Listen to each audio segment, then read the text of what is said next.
এক নম্বরে আল্লাহ তাআলা বললেন, ইয়া আইয়ুহাল্লাযীনা আমানু লা তুকদ্দিমু বাইনা ইয়াদাইল্লাহি ওয়া রাসূলিহি ওয়াত্তাকুল্লাহ ইন্নাল্লাহা সামিউন আলীম। ওহে বিশ্বাসীরা, তোমরা আল্লাহ আল্লাহর রাসূল তোমাদেরকে যা করতে বলে এইটার চেয়ে বেশি অ্যাডভান্স হয়ো না, অতটুকুতেই থাকো, ওইটাতেই কল্যাণ, ওইটাতেই বরকত। আল্লাহ আল্লাহ রাসূলের চাইতে বেশি বোঝা যাবে না, ওনারা যেটা বলেছেন এটাই ফাইনাল। মা কানা লিমুমিনিন ওয়ালা মুমিনাতিন ইযা কাদাল্লাহু ওয়া রাসূলুহু আমরান আইয়াকুনা লাহুমুল খিয়ারাতু মিন আমরিহিম। আল্লাহ আল্লাহ রাসূল যদি আমাদেরকে কোনো নির্দেশনা দেয়, তখন কোনো বিশ্বাসীর জন্য এটা মানলেও চলে, না মানলেও চলে, এরকম ভাবা যাবে? আল্লাহ রাসূলের পক্ষ থেকে, আল্লাহর পক্ষ থেকে একটা আদেশ আসছে, এখন এই আদেশ আপনি মানলেও হয়, না মানলেও হয়, এরকম নাকি ব্যাপারটা? বলেন তো। বরং মানতেই হবে, বরং কি মানতেই হবে, এটা কম্পালসারি, এটা অপশনাল না। তাহলে সমাজকে শান্তিপূর্ণ করার এক নাম্বার গাইডলাইন হচ্ছে আল্লাহ রাসূলের পক্ষ থেকে যে নির্দেশনা আসবে এটা আপনাকে কম্পালসারি টু অ্যাবাইড বাই, এটা মানতেই আপনাকে হবে। এবং রাসূল সাল্লাল্লাহু আলাইহি ওয়াসাল্লাম যেটা শিখিয়েছেন ওইটাই স্ট্যান্ডার্ড, এর চেয়ে আর ভালো করা যায় না।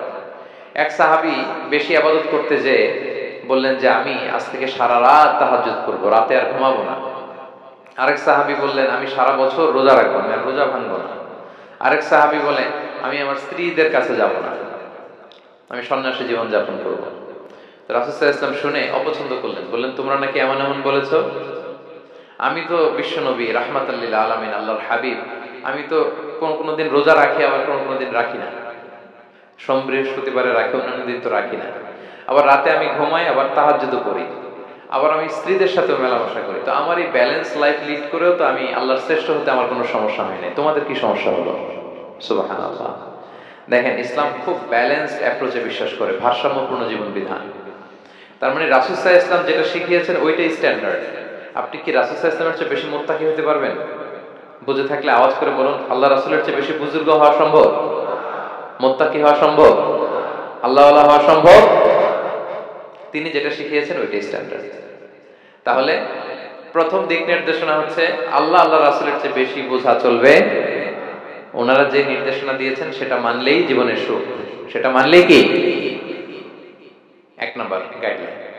সমাজ যদি শান্তিপূর্ণ সমাজ আমরা পেতে চাই, পিসফুল সোসাইটি যদি পেতে চাই, দুই নাম্বার গাইডলাইন হচ্ছে আল্লাহ তাআলা বলছেন, ইয়া আইয়ুহাল্লাযীনা আমানু লা তারফাউ আসওয়াতাকুম ফাওকা সাওতিন নবী ওয়া লা তাজহারু লাহু বিল কওলি কাজাহরি বা'দিকুম লিবা'দিন আন তাহবাতা আ'মালুকুম ওয়া আনতুম লা তাশউরুন। ওহে বিশ্বাসীরা, নবীর কণ্ঠের চাইতে তোমাদের কণ্ঠকে উঁচু করো না, খবরদার। যদি করো, নিজেরা নিজেদের সাথে যেভাবে কথা বলো, নবীর সাথে যদি এভাবে কথা বলো, তাহলে তোমাদের সব আমলগুলোকে বাতিল করে দিবে কে? আয়াত নাজিলের একটা প্রেক্ষাপট আছে। বনু তামিম গোত্রের লিডার কে হবে এটা নিয়ে ডিসকাশন হচ্ছে। তো আবু বকর রাদিয়াল্লাহু তাআলা আনহু বললেন আমি চাই উনি হোক লিডার। ওমর ফারুক বলে না না না, উনি না, আপনি বুঝতে পারেন নাই, আমি চাই ইনি হোক।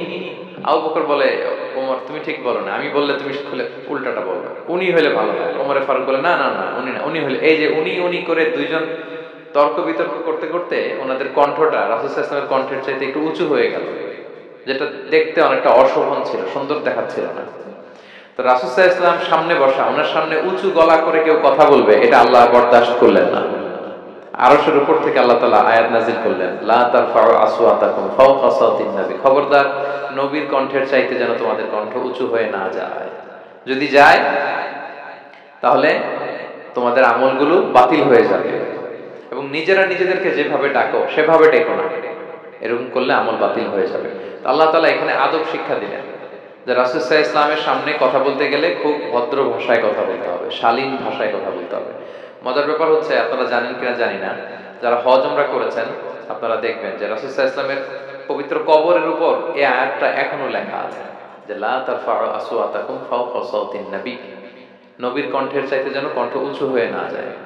এজন্য দেখবেন যে যারা রাসূল সাল্লাল্লাহু আলাইহি ওয়াসাল্লামের কবর জিয়ারত করতে যায়, ওনারা কবরের সামনে যে ধৈর্য ধারণ করতে পারে না, বুক ফেটে কান্না আসে যে আজীবন যে নবীর কথা শুনলাম, যে নবীর হাদিস শুনলাম, যে নবীকে আমি এত ভালোবাসি, যে নবী আমার জন্য সুপারিশ করবেন, যে নবী আমাকে হাউজে কাউসারের পানি দিবেন, সেই নবী এখানে শুয়ে আছে, এটা ভাবতেই মুমিন হৃদয়ে বাঁধ ভাঙা কান্নার জোয়ার আসে, হাউমাউ করে কাঁদতে ইচ্ছে করে, কিন্তু ওখানে আওয়াজ করা যায় না, কারণ ওখানে লেখা লা তারফাউ আসওয়াতাকুম ফাওকা সাওতিন নবী, নবীর দরবারে বড় গলায় আওয়াজ করে কোনো শব্দ উচ্চারণ করা যাবে না। খুব ভদ্র বিনম্র চিত্তে রাসূল ইসলামের রওজার সামনে দাঁড়িয়ে আমরা সালাম পাঠ করি। তো এই নিয়মটা শুধু রাসূল ইসলামের জন্যই খাস তা নয়, আমাদের আব্বা আম্মা, আমাদের শিক্ষক, মুরব্বী, আধ্যাত্মিক নেতা, ধর্মীয় গুরু, ইসলামী আন্দোলনের বড় লিডার, এরকম যে কারো সামনে বড় গলায় উঁচু গলায় আওয়াজ করে কথা বলা যাবে না, বরং সেখানে ভদ্রতা, এটিকেটস, নম্রতা এটা বজায় রাখতে হবে। এটা বুঝতে পেরেছেন? পাশাপাশি রাসূল সাল্লাল্লাহু আলাইহি ওয়াসাল্লাম একবার দুপুরবেলায় ওনার ঘরে শুয়েছিলেন। সূরার নাম হচ্ছে সূরাতুল হুজুরাত, মনে আছে তো আপনাদের? সূরার নাম কি? হুজুরাত মানে হচ্ছে কম্পার্টমেন্ট বা অ্যাপার্টমেন্ট, যেখানে মানুষ থাকে আর কি। রাসূল সাল্লাল্লাহু আলাইহি ওয়াসাল্লাম এরকম 9টা হুজরাখানা ছিল। আপনার বাংলাদেশে ইমাম সাহেবের হুজরাখানা এই শব্দটার সাথে পরিচিত না সবাই? এই হুজরাখানা থেকে আল হুজরাত। রাসূল সাল্লাল্লাহু আলাইহি ওয়াসাল্লামের 9 জন স্ত্রী এই 9টা হুজরাতে থাকতেন এবং এগুলো মসজিদে নববীর সাথে অ্যাটাচ করা ছিল। দুপুরে খেয়ে রাসূল সাল্লাল্লাহু আলাইহি ওয়াসাল্লাম কায়লুলা করছেন, বিশ্রাম নিচ্ছেন। হঠাৎ কিছু বেদুইন লোক, যাদের মধ্যে সভ্যতার ছোঁয়া লাগেনি, তারা এসে রাসূল সাল্লাল্লাহু আলাইহি ওয়াসাল্লামকে ডাকতে আরম্ভ করলো, ইয়া মুহাম্মদ উখরুজ ইলাইনা, ইয়া মুহাম্মদ উখরুজ, এই মুহাম্মদ বেরো বেরো, কথা আছে, এই মুহাম্মদ বেরো বেরো।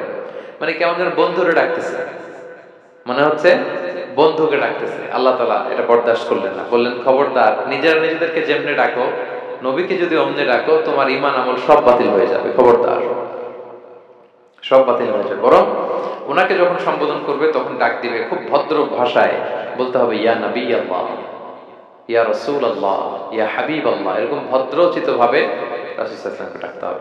তাহলে রাসূলের সামনে কণ্ঠ উঁচু করার কারণে আল্লাহ তাআলা এই আয়াত নাযিল করলেন। এবং এই আয়াত নাযিলের পরে ওমর ফারুক রাদিয়াল্লাহু তাআলা এত ভয় পেলেন, এরপরে রাসূল সাল্লাল্লাহু আলাইহি ওয়াসাল্লামের সামনে কথা বলতে গেলে উনি এত আস্তে কথা বলতেন, ওই যে বেশি জোরে যদি কথা বলি তাহলে আমার সব আমল বাতিল হয়ে যাবে, এত আস্তে বলতেন। রাসূল সাল্লাল্লাহু আলাইহি ওয়াসাল্লাম জিজ্ঞেস করলেন, ওমর কি বললে? আবার বলো তো, একটু জোরে বলো ওমর, আরেকটু জোরে বলো, আরেকটু জোরে বলো। সুবহানাল্লাহ। মানে এত মিন মিন করে, এত ক্ষীণ ক্ষীণ শব্দে ওমর ফারুক কথা বলতে লাগলেন যে রাসূল সাল্লাল্লাহু আলাইহি ওয়াসাল্লামের বুঝতে কষ্ট হচ্ছিল কথা। তখন তিনি বলতেন, ওমর আরেকটু জোরে বলো না, কি বললে বুঝলাম না, আরেকটু জোরে বলো। ওনারা এতটা ভয় পেয়েছিলেন এই আয়াত নাযিল হওয়ার পরে। তাহলে 2 নাম্বার ইনস্ট্রাকশন হচ্ছে, মুরব্বী, শিক্ষক, উস্তাজ, ধর্মীয় গুরু, আধ্যাত্মিক নেতা, ইসলামী আন্দোলনের বড় নেতা, এরকম রেসপেক্টেড কারোর সামনে উচ্চবাচ্য করে কথা বলা উচিত না। এটা আদবের খেলাফ, শিষ্টাচারের খেলাফ।